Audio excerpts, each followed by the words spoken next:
I hadn't seen daylight in weeks. My desk was a graveyard of coffee cups and half-eaten takeout. I was living off caffeine and adrenaline, chasing a win I'd been working toward for 3 years. This project, my project, was going to change everything. The strategy, the execution, the pivot that saved the numbers last quarter, that was all me. Everyone in the department knew it. Everyone except the people who actually mattered. The day of the presentation, I showed up early, tie straight, eyes tired but focused. I had rehearsed every slide, every stat, every answer to every question that might come my way. Then Tom walked in, my manager. Cool, smug, not a hint of nerves. He barely glanced at me before stepping up to the head of the table and plugging in my deck. And just like that, he started presenting, like it was his. No mention of my name, no handoff, nothing. I sat there while he sold my work to the executive team, smiling, joking, taking credit like he'd pulled the all-nighters. Afterward, he clapped me on the back and said, "Great teamwork, huh?" I didn't say a word. That night, I didn't go home.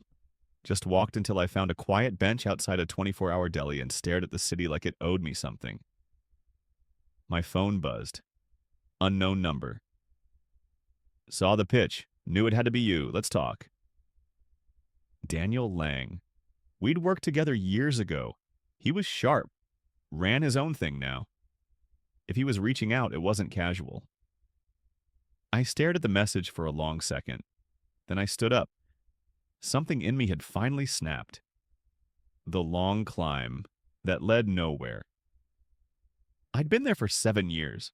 7 long, grueling years. And the whole time, I was working under the assumption that if I did the right thing, kept my head down, and put in the hours, I'd get what I deserved. That's what they told me anyway, that the right people always rise. It's funny, though, the right people never seem to be you. There were moments I thought I was doing everything right. The 2 a.m. emails, the weekend spent fixing issues no one else had the stomach for. During the product launch fiasco that nearly sunk us, I stayed up for 3 nights straight, pulling together a strategy that not only salvaged the deal, but secured us a new partnership. Everyone saw it. The CEO, the VP of strategy. All of them. They even said I'd come through in the clutch.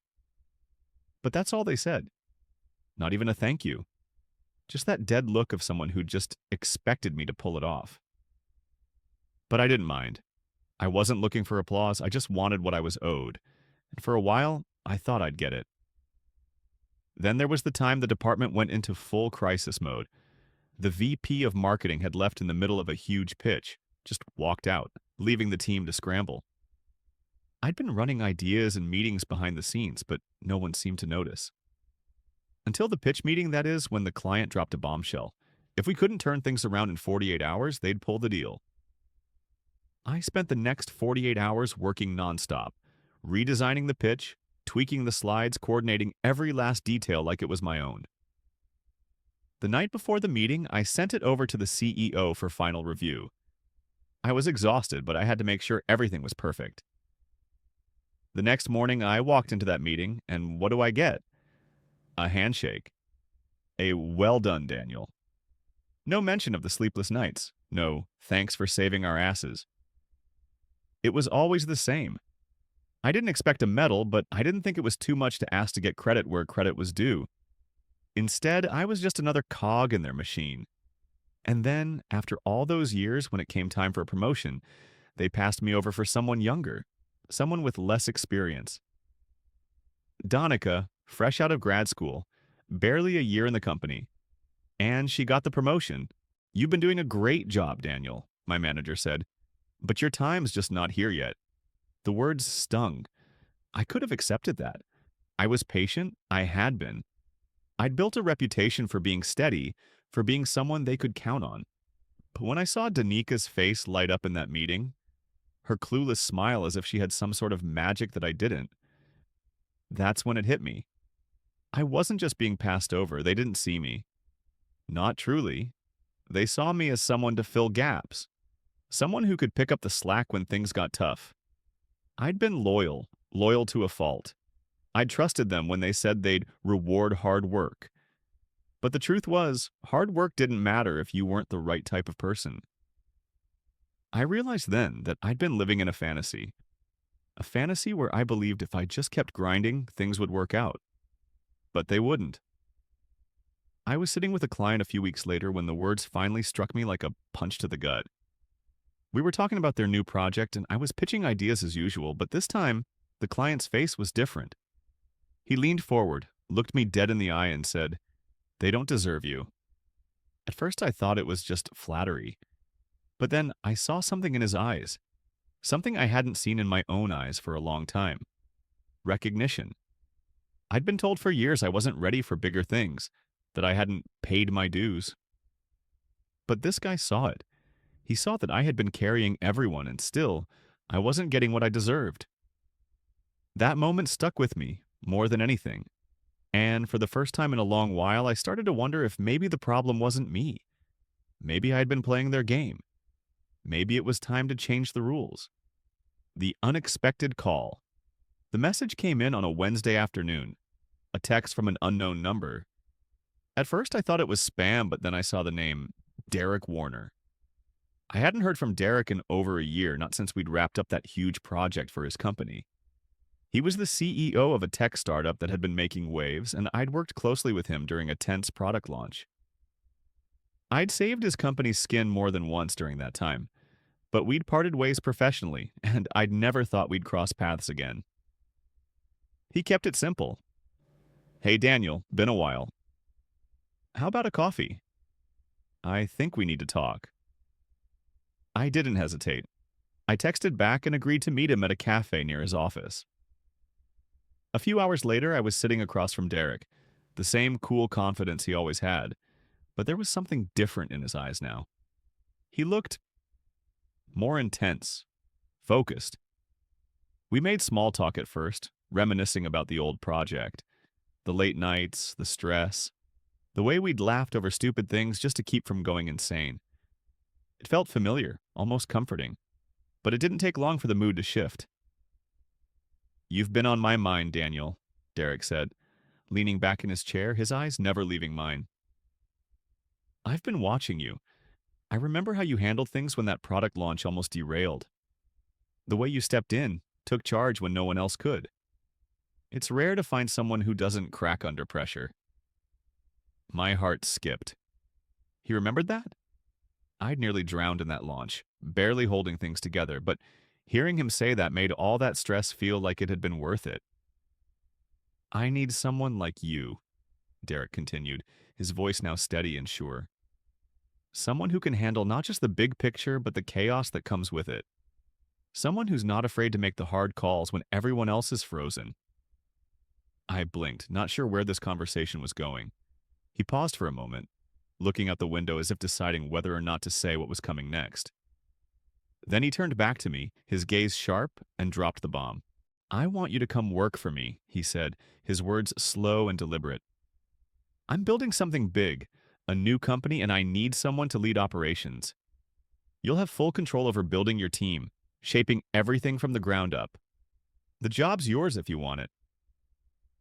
My brain stopped processing for a second. Lead operations?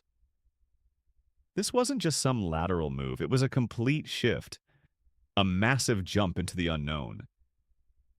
"But it's not all smooth sailing," he added, almost like he could see the hesitation creeping into my expression. "It's a new city, more risk, but double the pay, stock options, full control over your team, and the chance to build something that matters." Double the pay? Stock options? Full control? This wasn't a typical job offer. It felt too big, too sudden. My gut said yes, but my head was still reeling from the idea of throwing away everything I'd worked for at the firm. Derek must have sensed my hesitation because he leaned forward, locking eyes with me. "Look, I've been where you are. I know what it's like to be stuck in a system that doesn't recognize your value. You've got the skills, Daniel. I've seen it firsthand. The rest of the world is going to see it too. You just need a chance." A chance? Was that all I needed? A shot at something bigger, something real? something that didn't come with years of being overlooked and dismissed. I sat there, my mind spinning, caught between the comfort of the familiar and the allure of something new. The risks were enormous, but the rewards were beyond anything I had ever imagined. The next thing I knew, Derek was standing, offering his hand. "Think about it," he said. "Take some time, but don't take too long. We need someone like you." As I left the cafe, I felt the weight of his offer settling in my chest.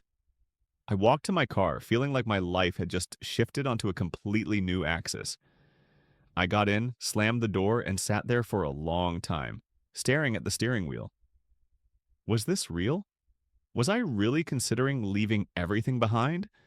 The firm, the safety, the people who knew me, for a chance at something unknown? My heart was racing. Double the pay, stock options, the chance to build something of my own. For the first time in years, I felt like I had the power to make a choice. And that choice could change everything. Burning bridges, building futures. The moment I walked out of that cafe, I felt a mix of excitement and terror. Derek's offer was everything I had ever wanted. Control, autonomy, a shot at something more. But it was also a leap into the unknown, and that terrified me. For 7 years I had put in the work, followed the rules, and stayed loyal. I had kept my head down, done what I was told, and kept hoping that someday they would see my worth. But as the days passed, the more I thought about it, the more I realized I'd been living in a cage, built by my own hands. At first, the thought of walking away from the company, from my colleagues, felt like betrayal. I had worked with some of these people for years. They were my team, my partners in the grind. I had helped them, bailed them out of crises, put in the hours, and now I was going to leave them? What did that say about me? Then came the counteroffer. The email arrived late one night, just as I was about to close my laptop. It was from my boss, the one who'd told me for years that my time was coming. It was a last-ditch effort to keep me.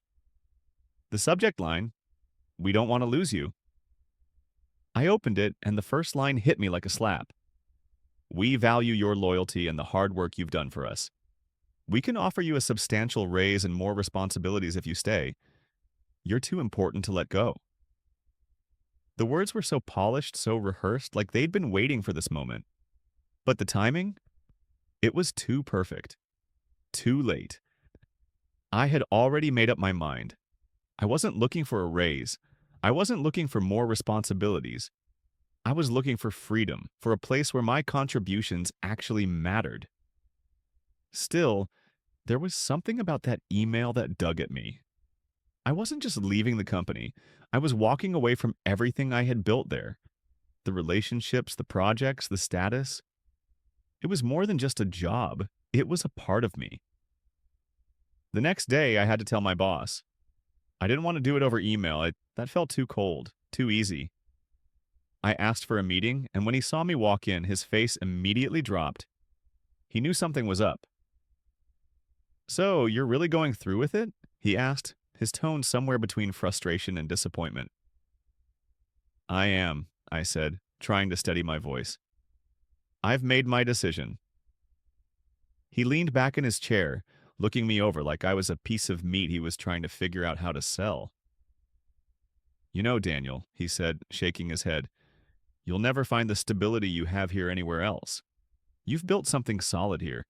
You're throwing that away for what? A gamble? A startup?" His words were meant to scare me, but they had the opposite effect. For the first time in years, I realized I wasn't afraid.